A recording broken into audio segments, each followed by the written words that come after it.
Hallelujah, praise the lord. ದೇವರ ಪರಿಶುದ್ಧ ನಾಮಕ್ಕೆ ಸ್ತೋತ್ರವಾಗಲಿ. ರಾತ್ರಿ ವೇಳೆಯಲ್ಲಿ ಮತ್ತೊಂದು ಆವರ್ತಿ ನಮ್ಮನ್ನೆಲ್ಲ ತಗ್ಗಿಸಿಕೊಂಡು ಕರ್ತನ ಕರಗಳಲ್ಲಿ ಒಪ್ಪಿಸಿಕೊಟ್ಟು ಈ ವಾಕ್ಯ ಭಾಗದಿಂದ ನಾವು ಆ, ಧ್ಯಾನ ಮಾಡುವಾಗ ಅದಕ್ಕಿಂತ ಮುಂಚೆ ದೇವರ ಕರಗಳಲ್ಲಿ ಈ ವಾಕ್ಯ ಭಾಗವನ್ನು ಅವರಿಗೆ ಸಮರ್ಪಣೆ ಮಾಡಿಕೊಳ್ಳೋಣ. ಪ್ರೀತಿ ಸ್ವರೂಪನಾದ ದೇವರೇ, ಯೇಸು ಸ್ವಾಮಿ ನಿಮಗೆ ಮಹಿಮೆಯಾಗಲಿ. ಪವಿತ್ರಾತ್ಮರೇ, ನಿಮಗೆ ಸ್ತೋತ್ರಪ್ಪ. ಈ ವಾಕ್ಯದೊಂದಿಗೆ ನೀವು ಮಾತನಾಡಿ ತಂದೆ, ನಾವು ಕೇಳುತ್ತೇವಪ್ಪ ಸ್ವಾಮಿ. ಕೇಳಿದ ಮಾತ್ರವಲ್ಲದೆ ಸ್ವಾಮಿ, ಅದರ ಪ್ರಕಾರ ಜೀವಿಸಲಿಕ್ಕೆ ನಮಗೆ ಸಹಾಯ, ಕೃಪೆ ಎಲ್ಲವನ್ನು ಪರಲೋಕದಿಂದ ಒದಗಿಸಿ ಬರಲಿ ಅಂತ ನಾನು ಪ್ರಾರ್ಥನೆ ಮಾಡಿಕೊಳ್ಳುತ್ತೇನೆ ಯೇಸು ಸ್ವಾಮಿ ನಾಮದಲ್ಲಿ ತಂದೆ. ಪ್ರಸಂಗಿ ಪುಸ್ತಕ 9ನೇ ಅಧ್ಯಾಯ 5ನೇ ವಚನದಿಂದ ತೆಗೆದುಕೊಳ್ಳೋಣ. ಸತ್ತ ಸಿಂಹಕ್ಕಿಂತ ಬದುಕಿರುವ ನಾಯಿ ಲೇಸು. ಹಾಲೆಲೂಯ. ಇದು ದೇವರು ಸತ್ತ ಸಿಂಹಕ್ಕಿಂತ ಬದುಕಿರೋ ನಾಯಿ ಲೇಸು. ಸಿಂಹ ಬದುಕಿರುವಾಗ ಎಲ್ಲರೂ ಹತ್ರ ಹೋಗುವುದಿಲ್ಲ, ಆದರೆ ಸತ್ತೋದ್ರೆ ಅದಕ್ಕೆ ಯಾವ ವ್ಯಾಲ್ಯೂ ಇಲ್ಲ, ಬೆಲೆ ಇಲ್ಲ ಅಂತ ಅರ್ಥ. ಈ ಲೋಕದಲ್ಲಿ ಅದೇ ರೀತಿಯಾಗಿ ಮನುಷ್ಯನಿಗೆ ಒಂದು ಎಣಿಕೆ ಮಾಡುವುದಾದರೆ, ದೇವರಲ್ಲಿದ್ದು ಬದುಕಿ ಈ ಲೋಕ ಬಿಟ್ರೆ ತನ್ನ ದೂತರು ಬಂದು ದೇವರು ಆದುಕೊಂಡ ಜನಾಂಗ ಎಂಬುದಾಗಿ ದೂತರು ಬಂದು ಕರ್ಕೊಂಡು ಹೋಗ್ತಾರೆ ಈ ಲೋಕ ಬಿಟ್ಟರೆ. ಅದಕ್ಕೆ ಹೇಳೋದು, ದೇವರಲ್ಲಿ ಅಂದ್ರೆ ಕ್ರಿಸ್ತನಲ್ಲಿ ನಿದ್ರೆ ಹೋದವರು. ಹಾಲೆಲೂಯ. ದೇವರ ನಂಬಿ ನಿದ್ರೆ ಹೋದವರಿಗೆ ಕ್ರಿಸ್ತನಲ್ಲಿ ನಿದ್ರೆ ಹೋದರು ಅಂತ. ಆದ್ರೆ ಬೇರೆಯವರಿಗೆ ಆ ಮಾತು ಬರಲ್ಲ, ಯಾಕೆಂದ್ರೆ ದೇವರಲ್ಲೇ ಇಲ್ಲ. ಅಂಥವರಿಗೆ ಸತ್ತ ಸಿಂಹಕ್ಕಿಂತ ಬದುಕಿರ ನಾಯಿ ಲೇಸು. ಅಲ್ಲಿ ಕೆಳಗಡೆ ಲೇಸು, ಜೀವಿತರಿಗೆ ಸಾಯತ್ತೆ ಎಂಬ ತಿಳುವಳಿಕೆ ಉಂಟಷ್ಟೇ, ಸತ್ತವರಿಗೂ ಯಾವ ತಿಳುವಳಿಕೆಯೂ ಇರುವುದಿಲ್ಲ. ಜೀವಂತವಾಗಿ ಇರುವಂತವರಿಗೆ ನಾವು ಸಾಯುತ್ತೀವಿ ಎಂಬುದ ತಿಳುವಳಿಕೆ ಉಂಟು. ಪ್ರತಿಯೊಬ್ಬರಿಗೂ ಗೊತ್ತಿದೆ, ಒಂದು ದಿವಸ ಇಲ್ಲ ಇನ್ನೊಂದು ದಿವಸ, ಇಷ್ಟು ತಿಂಗಳು, ಇಷ್ಟು ವರ್ಷ. ಹಾಲೆಲೂಯ.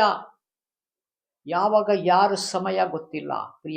ಪ್ರಿಯ ದೇವರ ಮಗನೇ, ದೇವರು ನಮ್ಮನ್ನೆಲ್ಲರೂ ಸೇರಿಸಿ ದೇವರು ನಮಗೆ ಹೇಳಿಕೊಡ್ತಾ ಇದ್ದಾರೆ. ಯಾವ ಗಳಿಗೆ ಅದು ಸೃಷ್ಟಿಕರ್ತನಿಗೆ ಮಾತ್ರ ಗೊತ್ತು. ನಾವು ಹೇಳ್ತೇವೆ, ನಾನು ಇಷ್ಟು ವರ್ಷ ಬದುಕಿರ್ತೇನೆ, ಅಷ್ಟು ವರ್ಷ ಬದುಕಿರ್ತೇನೆ. ಇಲ್ಲ ಪ್ರಿಯರೇ, ಆ ಥರ ಆಪ್ಷನ್ನು ಎಲ್ಲೂ ಇಲ್ಲ. ನಾವು ಯಾವ ದಿನಗಳಲ್ಲಿ ಹುಡ್ತೀವಿ ಅನ್ನೋದು ನಮಗೆ ಗೊತ್ತಿಲ್ಲ. ದಿನ ಒಂದು ಪಕ್ಷ ಮೆನ್ಷನ್ ಮಾಡಬಹುದು, ಆದರೆ ಅದರಲ್ಲಿ ನಿಮಿಷಗಳು, ಗಂಟೆ ಇರ್ಬೋದು, ನಿಮಿಷ ಇರ್ಬೋದು, ಸೆಕೆಂಡ್ ಇರ್ಬೋದು, ಎಲ್ಲರೂ ಇದೆಯಾ? ದೇವರು ಉಂಟು ಮಾಡಿದರು. ದೇವರು ಸಮಯ ಬಂದರೆ ಯಾವುದು ನಿಲ್ಲುವುದಿಲ್ಲ. ಯಾಕಂದ್ರೆ ನಾನೇ ಉಂಟು ಮಾಡಿದ್ದೇನೆ, ನಾನೇ ಹೋರುವೆನು, ನಿನ್ನ ಮುಪ್ಪಿನ ಪ್ರಾಯದಲ್ಲಿ ನಾನೇ ಹೋರುವನು. ಯಾಕೆ ಈ ಮಾತು ಹೇಳ್ತಾ ಇದ್ದಾರೆ? ದೇವರಿಗಾಗಿ ಜೀವಿಸುವಂತವರಿಗೆ ಇವೆಲ್ಲ ತಿಳುವಳಿಕೆ ದೇವರು ಹೇಳಿಕೊಡ್ತಾ ಇದ್ದಾರೆ. ಅದಕ್ಕಾಗಿ ನಾವು ದೇವರ ವಾಕ್ಯ ಎಂಬ ಒಂದು ಕತ್ತಿಯನ್ನು ಹಿಡಿದುಕೊಂಡು ನಾವು ಈ ಭೂಮಿ ಮೇಲೆ ಜೀವಿಸಬೇಕು. ಕತ್ತಿ ಅಂದ್ರೆ ದೇವರ ವಾಕ್ಯ, ಇದಲ್ಲ. ಮತ್ತೆ ಕತ್ತಿ ಅಂತ ಹೇಳಿ ಮತ್ತೆ ಮಿಸ್ಅಂಡರ್ಸ್ಟ್ಯಾಂಡಿಂಗ್ ಮಾಡ್ಕೋಬೇಡ್ರಿ. ದೇವರ ವಾಕ್ಯ ಎಂಬ ಕತ್ತಿ, ಅದಕ್ಕಿಂತ ಅರ್ಥ ಈ ಸಂದೇಶ ಭಾಗವಾಗಿದೆ. ಅದಕ್ಕಾಗಿ ಈ ಕೊಟ್ಟಿರೋ ಒಂದೊಂದು ವಾಕ್ಯವನ್ನು ಸತ ವಾಯ್ಸ್ ಆಫ್ ಜೀಸಸ್, ದೇವರ ಧ್ವನಿ ಬರ್ತದಲ್ಲ, ವಾಯ್ಸ್, ಅದೇ ಇಲ್ಲಿ ಬರೆದಿರಲ್ಪಟ್ಟಿದೆ. ಹಾಗಾಗಿ ಇದು ಯಾರೋ ಈ ಮನುಷ್ಯನು ಕಲ್ಪನೆ ಮಾಡಿಕೊಂಡು ಬರೆದಿದ್ದಲ್ಲ, ಅದನ್ನು ನಾವು ಚೆನ್ನಾಗಿ ಅರ್ಥ ಮಾಡ್ಕೋಬೇಕು. ಇಲ್ಲಿ ಕೆಳಗಡೆ ಜೀವಿತರಿಗೆ ಸಾಯತಕ್ಕೆಂಬ ತಿಳುವಳಿಕೆ ಉಂಟಷ್ಟೇ, ಸತ್ತವರಿಗೆ, ಇಲ್ಲಿ ಕೆಳಗಡೆ ಹೇಳ್ತದೆ, ಸತ್ತವರಿಗೆ ಯಾವ ತಿಳುವಳಿಕೆಯೂ ಇರುವುದಿಲ್ಲ. ಹಾಲೆಲೂಯ. ನೋಡಿ, ಇನ್ನು ಮೇಲೆ ಅವರಿಗೆ ಪ್ರತಿಫಲವೂ ಇಲ್ಲ, ಅವರ ಜ್ಞಾಪಕ ಹೋಯ್ತಲ್ಲ. ಸತ್ತವರಿಗೆ ತಿಳುವಳಿಕೆ ಇಲ್ಲ, ಜ್ಞಾಪಕ ಇಲ್ಲ. ಈ ಭೂಮಿ ಮೇಲೆ ಯಾವ ಕೆಲಸದಲ್ಲ ಅವರಿಗೆ ಪಾಲೇ ಇಲ್ಲ. ಎಷ್ಟೋ ಜನ ಹೇಳ್ತಾರೆ, ಅಯ್ಯೋ ಅವ್ರು ಸತ್ತೋಗಿ ದೆವ್ವ ಆಗಿದ್ದಾರೆ, ಭೂತ ಆಗಿದ್ದಾರೆ. ನನ್ನ ಕಣ್ಣಿಗೆ ನಾನು ನೋಡಿದೆ, ಭಯವಾಗಿ ಕಂಡ್ರು. ಇಂಪಾಸಿಬಲ್.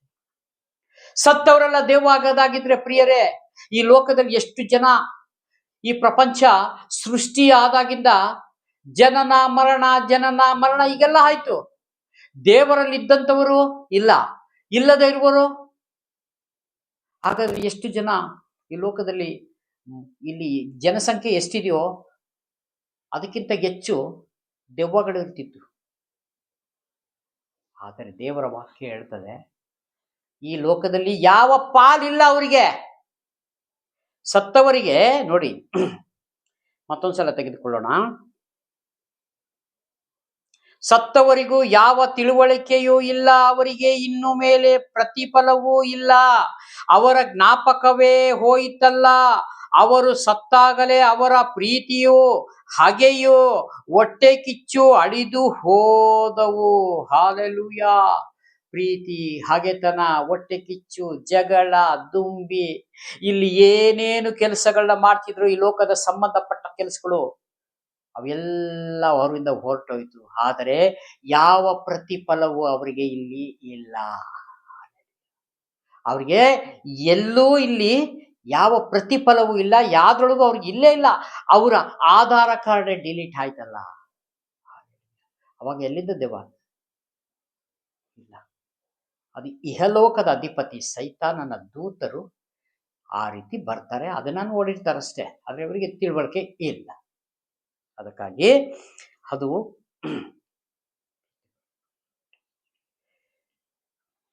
ಅವರ ಜ್ಞಾಪಕ ಹೋಯ್ತಲ್ಲ. ಅವರು ಸತ್ತಾಗಲೇ ಅವರ ಪ್ರೀತಿಯು, ಹಗೆಯು, ಹೊಟ್ಟೆ ಕಿಚ್ಚು ಅಳಿದು ಹೋದವು. ಲೋಕದೊಳಗೆ ನಡೆಯುವ ಯಾವ ಕೆಲಸದಲ್ಲಿಯೂ ಅವರಿಗೆ ಇನ್ನು ಮುಂದೆ ಪಾಲೇ ಇಲ್ಲ. ಲೋಕದಲ್ಲಿ ನಡೆಯುವಂತ ಕೆಲಸಗಳಲ್ಲಿ ಸತ್ತವರಿಗೆ ಯಾವ ಪಾಲು? ದೇವರು ಬದುಕಿರುವಂತವರಿಗೆ, ಆದರೆ ದೇವರಲ್ಲಿ ಇರುವಂತವರಿಗೆ ಒಂದು ವಿಶೇಷವಾದ ಜ್ಞಾನವನ್ನು ಕೊಟ್ಟಿದ್ದಾರೆ. ಈ ವಾಕ್ಯವನ್ನು ನೀವು ಧ್ಯಾನ ಮಾಡ್ರಿ.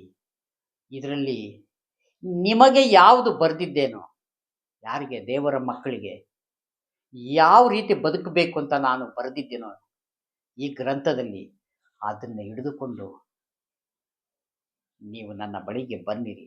ಹಾಲೆಲೂಯಾ. ಯಾಕಂದ್ರೆ ಈ ಲೋಕದಲ್ಲಿ ಯಾವ ಪಾಲು ಇರುವುದಿಲ್ಲ. ಈ ಲೋಕ ಬಿಟ್ರೆ ಮುಗಿದೋಯ್ತು ಕತೆ, ಪ್ರತಿಫಲನೇ ಇಲ್ಲ. ನಮ್ಮ ಹೆಸರು 4 ದಿವಸ ಇಲ್ಲಿ ಮನೆಗಳಲ್ಲಿ ಅಲ್ಲಿ ಇಲ್ಲಿ ಓಡಾಡ್ತಿರ್ತದೆ. ಸ್ವಲ್ಪ ದುಃಖ, ಸ್ವಲ್ಪ ಗೋಳಾಟ, ಸ್ವಲ್ಪ ಅಳುವಿಕೆ, ಇವೆಲ್ಲ ಇರ್ತದೆ, ನಿಜ. ಇಷ್ಟು ವರ್ಷಗಳ ಕಾಲ ನಮ್ಮ ಜೊತೆಯಲ್ಲಿ ಇದ್ದಂಥವರು, ನಮಗೆ ಸಹಾಯಕ್ಕೆ ಇದ್ದಂಥವರು, ನಮಗೆ ದುಡಿಮೆ ಮಾಡಿ ತಂದು ಹಾಕಿದಂಥವ್ರು ಇರ್ಬೋದು, ಮನೆಯಲ್ಲಿ ಎಲ್ಲಾ ಕೆಲಸಗಳನ್ನು ನೋಡಿಕೊಳ್ಳುವಂಥವ್ರು ಇರ್ಬೋದು. ಅವರು ಕಣ್ಮರೆ ಆದಾಗ ದುಃಖ ಬರ್ತದೆ, ಗೋಳಾಟ ಬರ್ತದೆ, ಮನಸ್ಸಿಗೆ ನೋವು ಆಗ್ತದೆ. ಸತ್ಯ, ನಿಜ.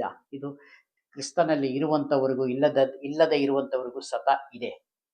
ಅದು ಇಲ್ಲ ಅಂತ ನಾವು ಹೇಳಕ್ಕಾಗಲ್ಲ. ಆದರೆ ಸ್ವಲ್ಪ ಸಮಯ ಮಾತ್ರ, ಅಲ್ಲಿಂದ ಅವರಿಗೆ ಸ್ವಲ್ಪ ಅವರು ರಿಲ್ಯಾಕ್ಸ್ ಆಗೋರು, ಆಮೇಲೆ ಆಟೋಮೆಟಿಕ್ಕು ಅವರು ಇಲ್ಲದೆ ಇರುವಂತ ಜೀವಿತವನ್ನ ಜೀವಿಸಲಿಕ್ಕೆ ಭೂಮಿ ಮೇಲೆ ದೇವರವ್ರಿಗೆ ವಿಶೇಷವಾದ ಕೃಪೆ ಮತ್ತು ಜ್ಞಾನವನ್ನು ಕೊಡ್ತಾರೆ. ನಾವು ಡಿಪೆಂಡ್ ಆಫ್ ಗಾಡ್, ಅಂದ್ರೆ ನಾವು ದೇವರ ಮೇಲೆ ಯಾವತ್ತು ನಾವು ಜಾಸ್ತಿ, ಅಂದ್ರೆ ದೇವರ ಮೇಲೆ ಅವಲಂಬಿಕೆ, ದೇವರ ಮೇಲೆ ಮನಸ್ಸು, ದೇವರ ಮೇಲೆ ಪ್ರೀತಿ, ಈ ರೀತಿಯಾಗಿ ನಾವಿರುವಾಗ ದೇವರು ನಮ್ಗೆ ಹೇಗೆ ಬದುಕಬೇಕು, ಇನ್ನು ಮುಂದೆ ಅವ್ರು ಇದ್ದಾಗ ಹೇಗೆ ಬದುಕಿ ತೋರಿಸಿದ್ರು, ಇಲ್ಲದೆ ಇರುವಾಗ ಹೇಗೆ ಬದುಕಬೇಕು ಎಂಬುದಾಗಿ ಸಹ ದೇವರು ತೋರಿಸಿದ್ರು. ಇದೆಲ್ಲ ನಾವು ಚೆನ್ನಾಗಿ ತಿಳ್ಕೋಬೇಕು, ಚೆನ್ನಾಗಿ ಅರ್ಥ ಮಾಡ್ಕೊಳ್ಬೇಕು. ಯಾಕಂದ್ರೆ ದೇವರು ನಮ್ಗೆ ವಿಶೇಷವಾದ ಜ್ಞಾನವನ್ನು ಕೊಟ್ಟಿದ್ದಾರೆ. ಯಾರಿಗೂ ಇಲ್ಲದಂತ ಜ್ಞಾನ, ಮೂಕ ಪ್ರಾಣಿಗಳಿಗೆ ಇಲ್ಲ, ಆ ತರ ಜ್ಞಾನ ಇಲ್ಲ, ಅವಕ್ಕೆ ಆತ್ಮಗಳಿಲ್ಲ. ನಮಗೆ ಜ್ಞಾನ ಕೊಟ್ಟಿದ್ದಾರೆ.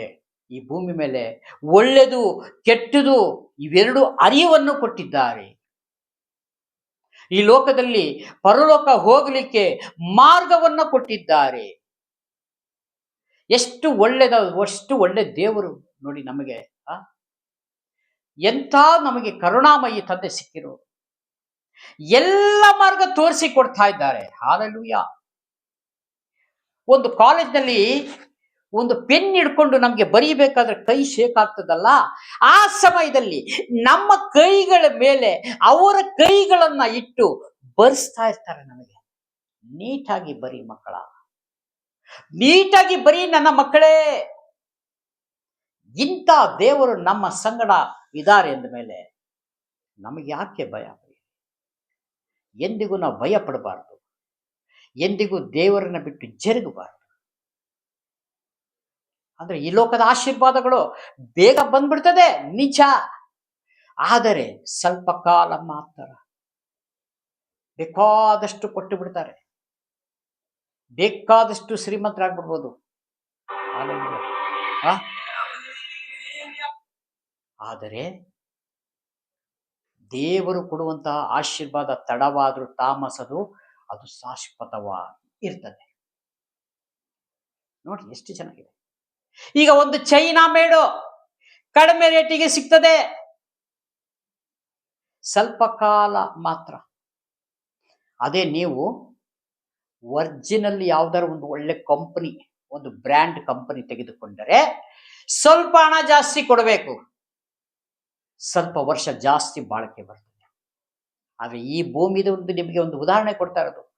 ಅದೇ ರೀತಿಯಾಗಿ ಪರಲೋಕ ಹೋಗಬೇಕಾದ್ರೆ ತಂದೆ ನಮ್ಮ ಸಹಾಯಕ್ಕೆ ಬರುವುದಾದರೆ ನಮಗೆ ಯಾವ ಕೊರತೆಗೂ ಇಲ್ಲ, ಏನು ದೇವರು ನಮಗೆ ಆಗೋಕ್ಕೆ ಬಿಡುವುದಿಲ್ಲ.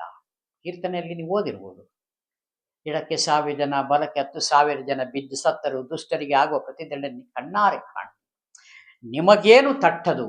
ಹಾಲೆಲೂಯಾ. ಆ ರೀತಿಯಾಗಿ ದೇವರು ಸದಾ ಕಾಲ ನಿಮ್ಮ ಕುಟುಂಬಗಳನ್ನೆಲ್ಲ ಕಾದು ನಡೆಸುವಂಥವರಾಗಿದ್ದಾರೆ. ಆದರೆ ನಮ್ಮ ಕಣ್ಣಿಗೆ ಕಾಣುವುದಿಲ್ಲ, ಅದು ನಾವು ಚೆನ್ನಾಗಿ ತಿಳಿದಿರಬೇಕು. ಹಾಲೆಲೂಯಾ. ದೇವರ ಸಹಾಯ ಮಾಡಿ ಆ ನಂತರ ನಮಗೆ ಬಂದು ನಮ್ಮ ಆತ್ಮಗಳಿಗೆ ತಿಳಿಸ್ತಾರೆ, ಇವತ್ತು ನಾನು ನಿನಗಿಂತ ಇಂಥ ಜಾಗದಿಂದ ನಿನಗೆ ಸಹಾಯ ಮಾಡಿದ್ದೀನಿ, ನಿನಗೆ ಬಿಡಿಸಿದ್ದೇನೆ. ಹಾಲೆಲೂಯಾ. ನಾವು ಚೆನ್ನಾಗಿ ತಿಳಿದಿರಬೇಕು.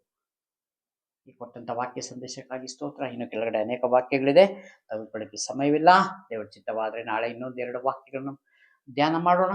ಅದಕ್ಕಿಂತ ಮುಂಚೆ ಚಿಕ್ಕ ಪ್ರಾರ್ಥನೆ ಮಾಡಿ, ಕಣ್ಮುಚ್ಚಿದ ಪ್ರಾರ್ಥನೆ ಮಾಡಿ ಮುಕ್ತಾಯ ಮಾಡೋಣ. ಪ್ರೀತಿ ಸ್ವರೂಪನಾದ ದೇವರೇ, ರಾಜಾದಿರಾಜನೇ, ಲೋಕಕ್ಕೆ ರಕ್ಷಕನು ಬೆಳಕು ಆಗಿರುವ ನಮ್ಮ ದೇವರೇ, ಮಹಿಮೆಯ ಅರಸನು ನೀವು ಸ್ವಾಮಿ. ಯೇಸು ಸ್ವಾಮಿ ನಾಮದಲ್ಲಿ ಪ್ರಾರ್ಥನೆ ಮುಖಾಂತರ ಎಲ್ಲವನ್ನು ಬೇಡಿಕೊಳ್ಳುತ್ತೇನೆ. ಜೀವವುಳ್ಳ ಪರಲೋಕದ ತಂದೆ, ವಿಡಿಯೋ ಮುಖಾಂತರ ನೋಡುವಂಥ ಪ್ರತಿಯೊಬ್ಬರು ಸಹೋದರ ಸಹೋದರಿ ಕಷ್ಟದಲ್ಲಿಯೂ ದುಃಖದಲ್ಲಿಯೂ ಅನೇಕ ಸಮಸ್ಯೆಗಳಲ್ಲೂ ಸ್ವಾಮಿ ದೇವರೇ, ಹಣಕಾಸಿನ ವಿಷಯಗಳಲ್ಲೂ ಕೆಲಸದ ವಿಷಯಗಳಲ್ಲೂ ದೇವರೇ, ಅವರು ವೈಯಕ್ತಿಕವಾಗಿ ಯಾವ ಸಮಸ್ಯೆಗಳಲ್ಲಿದ್ದಾರೋ ಸ್ವಾಮಿ, ಅದೆಲ್ಲವನ್ನು ಸ್ವಾಮಿ ನಿನಗೆ ಮುಚ್ಚು ಮರೆ ಯಾವುದು ಒಂದು ಇಲ್ಲ ಸ್ವಾಮಿ. ಅವರೆಲ್ಲ ಬಿಡುಗಡೆ ಮಾಡು, ಸಹಾಯ ಯೇಸು ಸ್ವಾಮಿ ನಾಮದಲ್ಲಿ ಬೇಡಿಕೊಡುತ್ತೇನೆ. ಜೀವಗಳ praise God. God bless you. ದೇವರೆಲ್ಲರನ್ನು ಆಶೀರ್ವದಿಸಲಿ. ಆಮೇನ್.